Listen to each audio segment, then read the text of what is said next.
form or the other. Well, be a teacher talking about another experience that you had as a student involving a snake. That, I laugh because that was when I was a teacher, actually. Oh, okay. So Baba is leading us now. He's giving us keywords in the previous talk, and so he's leading us here. But that was, and I want to bring up this story simply to prove the point when I say, and I've said that earlier, that he believes in his word more than you and I believe. He believes his word is very important. He believes his touch is very important. He believes his look is very important. So he knows what he is talking, what he is doing, when he is doing. And this one experience can prove beyond a point to anybody out there. And it goes beyond the science of medicine, of healing, of anything that you can think of, because it's a fascinating story. And I'm so grateful it happened to me, because other than just the experience of it, it's taught me a lifetime of lesson of being humble. So here's how it started. Many years ago in Puttaparthi, I was walking one day after my yoga session back to the hostel, and I found some village urchins jumping up and down and hitting something on the road. And when I got closer, as I walked past, I saw they were hitting a snake. And my heart immediately went out to that snake. And they were jumping up and down, hitting in kotra and all, you know, they were talking in Telugu, and nobody had, as I watched it, nobody had the guts to hit the snake on, it was a cobra, nobody had the guts to hit it on its head, which I later learned would be the fastest and the easiest way to kill a snake, not by hitting the rest of its body. So this poor snake slithered away, more bruised and more dangerous, I guess, than before. And these boys were saying, good, you know, we should not allow this. That's why I tell you, we have an amazing way to justify whatever we do. We can kill a snake and justify it. We kill human beings and justify it in the name of religion. You know, it's fascinating how we can justify anything and everything. You know, so I was so upset with that. I said, never again will I allow a snake to be killed in my presence as long as I know. I have a fascination for snake. And I didn't realize it till that day that I had the secret love for snakes. I know it doesn't sound, my wife will go yuck, but I do. And so I started catching, and Puttaparthi, the name of Puttaparthi is anthill, the house of snakes, the name itself. So there are plenty of snakes, and being the tropical climate, there's plenty of cobras, the brown cobras. And so I ended up catching these little snakes. From little it became medium-sized snakes, then it became big snakes. They would sneak their way into the college campus, or somebody would spot them in the hostel, right behind, you know, where the garbage was, the food was dumped. And so where the food is dumped as waste before they picked up, there are rats, and where there are rats, there'll be snakes. So it wasn't uncommon for us to bump into cobras here and there. And slowly the word spread around that, hey, Sundar can catch a snake. Initially I had told them, if you see a snake, let me know, because I don't want you to start killing it.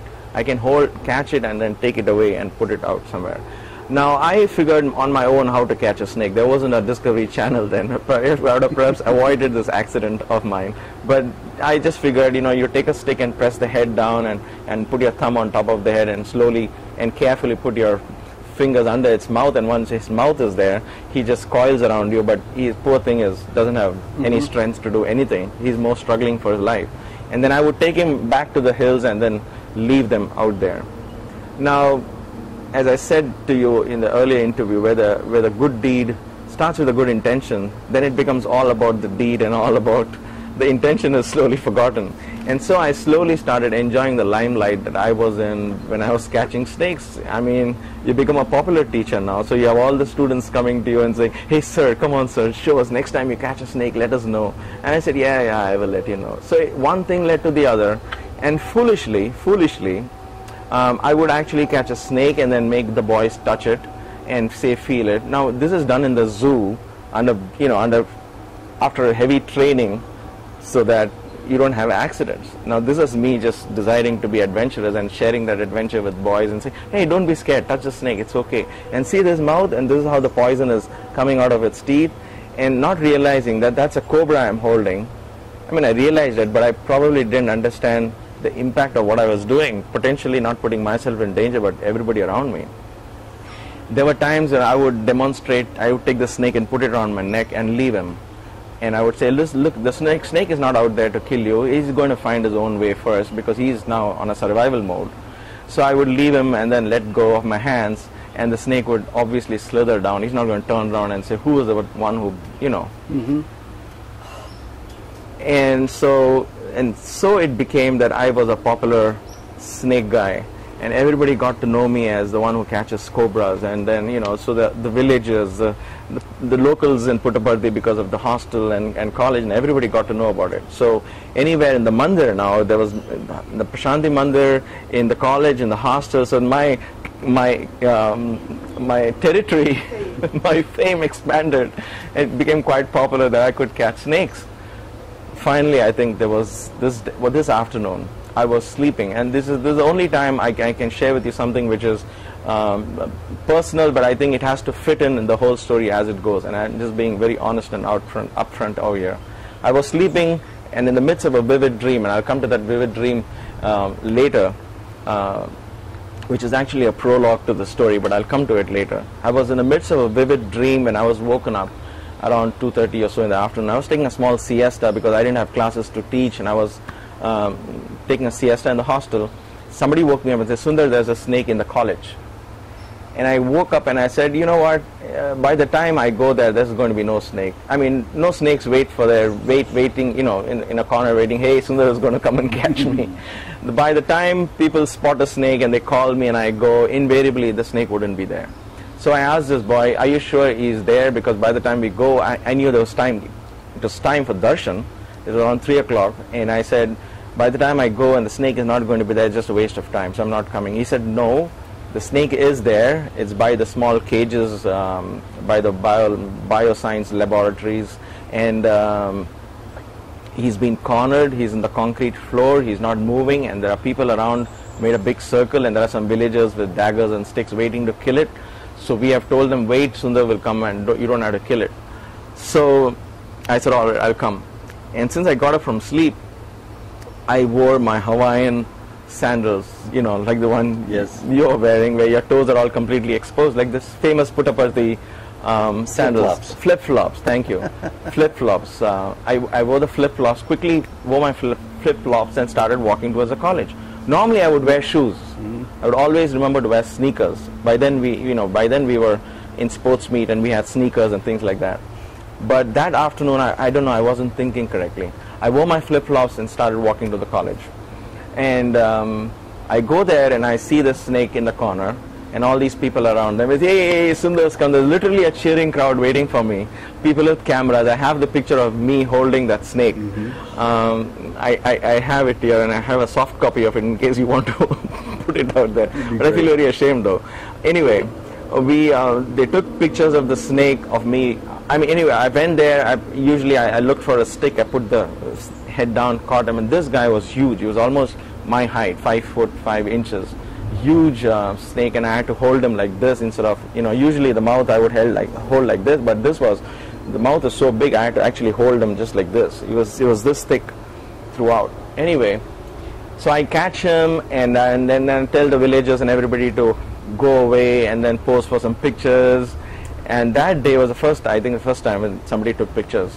And so I posed for pictures, put the snakes, stretched the snake out and called one boy of equal height, and that boy stood and I said, oh my gosh, don't be scared, I'm just measuring the snake's height.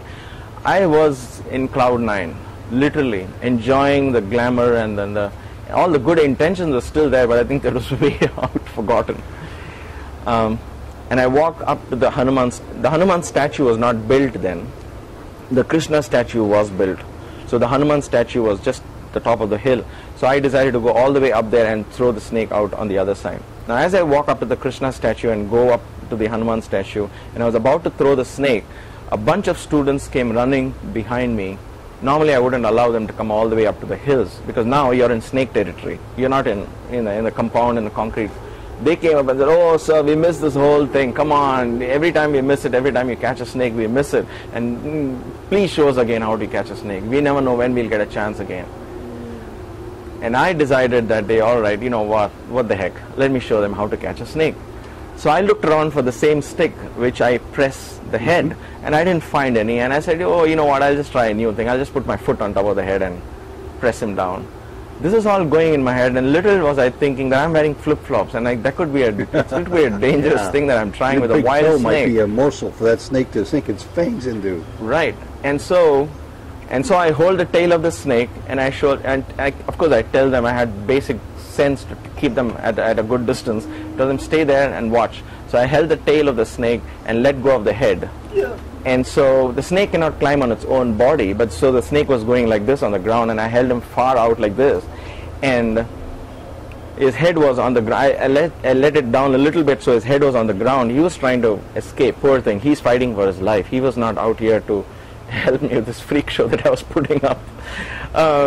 And so when I saw his head and his hood spread out like this on the ground, I thought it was a good time now to put my foot on top.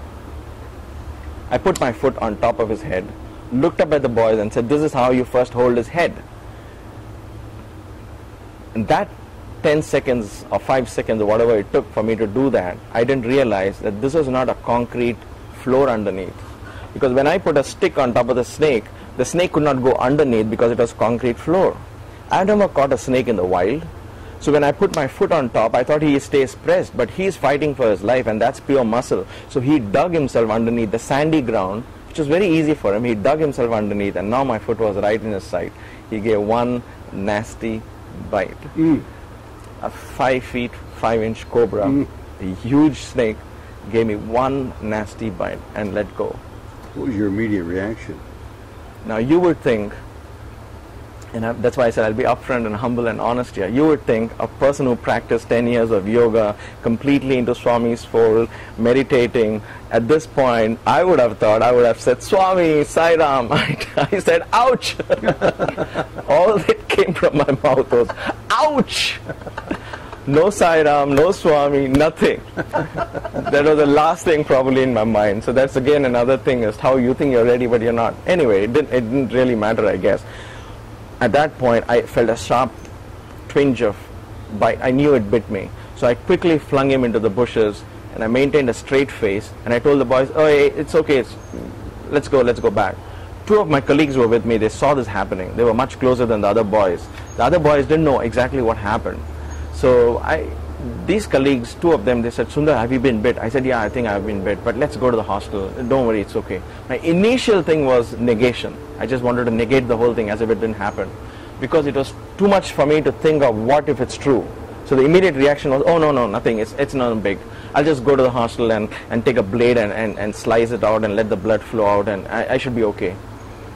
And then as I started walking from where the Hanuman statue is now to the Krishna statue, which is probably a couple of 100 yards, by the time I started walking down, then the pain hit me. All of a sudden, it started hitting me, and then I thought my foot was on fire, because that's poison. I couldn't even take a step. The pain was unbearable. That's when I realized I cannot go to the hostel. I have to go to the hospital, which is again walking distance. I wasn't afraid of snakes because I've caught them so many times. The thought of death and other things didn't hit me yet. All that, the pain was so immense, I told the boys, okay, let's head to the hospital. Two of my colleagues were with me. So they said, all right. One of them was a science student. He said, Sundar, you're not supposed to walk. It's a snake, cobra has bit you. Let us carry you. I said, carry me? No way. Look at create a scene. I don't want to be carried. The great snake charmer cannot be carried. I said, I'll walk to the hospital. I did everything that was not the right one. I tied a tourniquet, you tied a tourniquet, but I tied it in the wrong place. And I tied it in the ankle out here. If you can, yes. And the reason why I want to show it is because I did take the precaution as I thought. So I tied a tourniquet here, but apparently both sides are bones here. So when you tie a tourniquet here, it's not going to be helpful. You should tie a tourniquet here. But I tied it here. Okay. And this is the place where the snake bit me. It's a big mark. It still hurts me. And it's a big mark. It's huge. This is exactly where it bit me, and it became a mark. And I'll come to this in a bit. But so the tourniquet that I tied here was not helpful.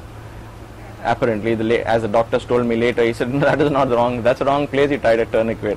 Hey, like I said, there was no Google, there was no place, they wait for us to prepare for this. Anyway, So I walked to the hospital, and Dr. Alreja is waiting there to greet us. Now as I'm walking to the hospital, though the pain was unbearable, I'm still talking to my colleagues and I'm telling them, hey listen, we go there, Dr. Alreja is going to be there. Now I have been in Baba's room and I know every evening Dr. Alreja meets Baba. So now it's hitting me like, oh my gosh, what have I done?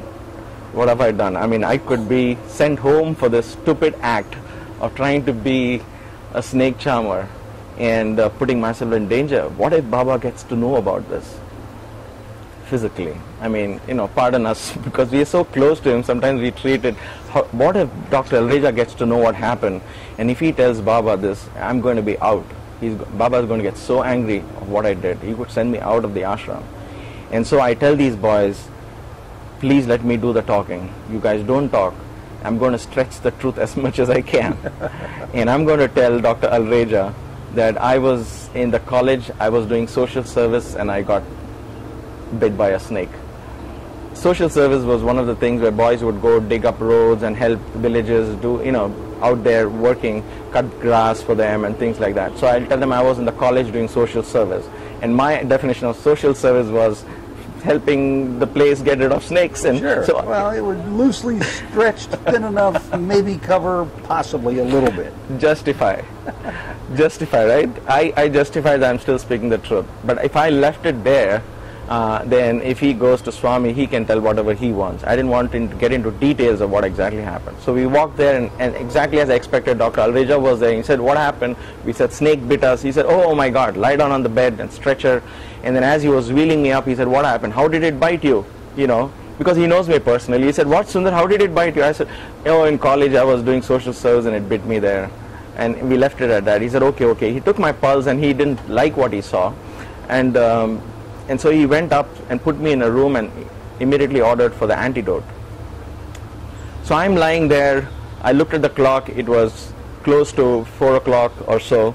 And then I'm waiting for the antidote to come. After 5 minutes, I noticed a little bit of unrest among the doctor, and somebody came and told Alreja something. He said, he looked worried. He walked away. And one of my colleagues came back to me and he said, Sundar, it's okay. It's okay. No, nothing happened. I said, I didn't even ask. The moment you say nothing happened to me, I know something has happened. So what is it? He says, don't worry. The guy who was the antidote, because the hospital was small, there was one steel almirah where all the medicines were kept, and antidote was in that. Now the person who had the key to it had locked it and gone for Baba's darshan, which was at 4 o'clock. Mm-hmm. So now to open that almirah, it was a glass, you could have broken it, but the almirah was steel. So to get it, you got to send somebody now to the ashram, get him or get the key and come back. And they said, oh, somebody's gone to fetch him. Don't worry, in 5 minutes he'll come back. And that's when I told this boy, I said, listen, if he's gone for darshan, and if Baba's out for darshan, nobody's going to disturb him. Going, coming, and I knew the darshan was out there. It would have been on now. And so I said, it would take him at least 40 to 45 minutes for us to get that antidote. So it's not going to work. And that's when it hit me, that I could die. And I said, okay, the antidote is not coming. So, and it's a cobra that has bit me. And already about 12 to 15 minutes has already passed by. And I was kind of feeling faint, but other than that, the burning sensation was keeping me alive, actually, in a way. So I couldn't really drift into that. I didn't know. So I told him, okay, I'm going to lie down and I'm going to practice something, and you wake me up before they inject me. And he promised he would. I lay down. Mrs. Prem Bahel, she is from the primary school, the warden of the primary school then, the principal of the primary school. These are two wonderful ladies, and I'm sure you would meet them when you go to the ashram even now. And she was there. She was a very elderly woman. She was gently, you know, her hand was on top of my head, just gently like a mother. My parents were in the ashram. They have no idea this is all going on. Anyway, she was there, and all I remember was I lay down and I closed my eyes, and I was preparing myself for the death. And being into yoga, and crazy as I was, I think I still am, my wife thinks so at least, I was wondering how should I exit my body. And I had read about Walter Coven's story and other story about going through the dark tunnel and seeing the light at the other end. I said, am I going to do all that? Am I going to go through a dark tunnel? I was more excited about the concept that I have to die consciously. I have to allow and become one with the light. And I want to exit through the Sahasrara chakra. And that is my training for yoga. So I was lying down and preparing myself because I knew there was no possible way I could survive. So I lay down and started focusing on the light filling my body. But to be very honest, the pain was so real that I had a difficult time doing this. It's okay when you're lying after a nice yoga session and your mood is perfect, but it's a different thing when your foot is on fire literally with poison there and you're trying to meditate and calm yourself down. Mm-hmm. As far as I remember, it was 5 minutes before somebody woke me up. All because I was conscious throughout. There were no dark tunnels and lights. I wish there was. I would have written $1 million, a New York bestseller book, but I couldn't, unfortunately. There wasn't any of those. There wasn't any supernatural experience at all, other than the fact that I was completely conscious of the pain, and I was waiting for this death to come. And somebody shook my shoulder. I opened my eyes, and he said, the antidote has arrived. I said, what, in 5 minutes? You got the antidote? He said, what do you mean 5 minutes? Look at the clock. I saw the clock. It was 5 minutes to 5 o'clock. It was almost 45 to 50 minutes later. And now I cannot explain even today what was that. For me, I was conscious. It wasn't like I slipped into some zone and I came back. I was conscious. I knew it was 5 minutes. But actually, it had already 45, 50 minutes had passed by. Anyway, I came. They gave me the antidote. They said they're going to keep me overnight for an observation. And I survived. And I survived there. I ended up staying, of course, for a couple of weeks more because of my foot injury. It became localized and things like that. Story is not over yet. So in the evening, my father comes along with my mother, and of course he let go, and he said how foolish I was, and I said, promise them I won't catch a snake again. And Dr. Alreja walks in, and he says, oh, Sundar Iyer, you have been telling us all lies. I said, what do you mean lies? He said, Baba told very clearly that it is not a snake, it is a thorn. A thorn? So, it's a thorn. And I said, what do you mean, Baba said? And then he explained to my dad and me what happened. He said, no, when I couldn't find the antidote, and you were lying, and I knew your pulse was falling, I immediately called the ashram. Mr. Chiranjeevi Rao was there on the phone, and I told him, please inform Swami, ASAP, that Sundar Iyer has been bit by a snake. I don't have the antidote with me to give him right now. So his job was, when there's an emergency like this, let Swami know, because he didn't want Swami to ask later, why didn't you tell me? Mm-hmm. It was your job to bring it to my attention, right? So he wanted to bring it to Swami's attention that I've sent for the antidote, but it's not available, and there's a snake bite. So he knew that there's no way somebody could survive a snake bite. The picture here, my father then recalls what happened. Though he didn't recall the exact dialogue, my father recalls Swami coming out for darshan, and as he was crossing the ladies into the gents side, those days there was an arch in the sand. Okay, the arch, under the arch would be the ashram officials would stand, and they would not normally come in the way of Swami and his devotees unless there was something so important that couldn't wait for later in the evening. So Mr. Chiranjeevi Rao stepped out. Swami asked what it is, and then Mr. Chiranjeevi Rao told me this story later on. As he told Swami, he kneels down Swami and says, Swami, Sundar Iyer ki paamb karsindanta. That means Sundar Iyer has been bit by a snake. And Swami immediately retorted back. He says, no, that fellow is a drama boy. He's just doing it for my attention. It's not a snake, it's a thorn. It almost like rebuking him, saying, why did you disturb me for such a trivial thing? That's amazing. He's doing a drama, it's not a snake, it's a thorn, don't disturb me for this kind of something like that, and walked away back into the darshan. So Chiranjeevi Rao called back, and he probably was strong, in a strong voice, he told Alreja, what do you mean you're making me disturb Swami for these trivial things? So Alreja comes later and tells me, Sundar, you have been telling lies, this is what happened. But what would account for the pain and the venom and whatever came off that thorn must have been like a snake venom. You and I know it's a snake, and all my friends knew it was a snake. I knew it was a snake. But here's the thing. Here's the whole thing. I was so upset that evening when I heard this verse. I said, no vibhuti, no nothing. All I get is this kind of a thing, and Swami just puts me down, make me look like a fool. It was a snake, Swami. Come on, give me a break. You can't say it's a thorn. I was thinking in my head, All right. 2 years later,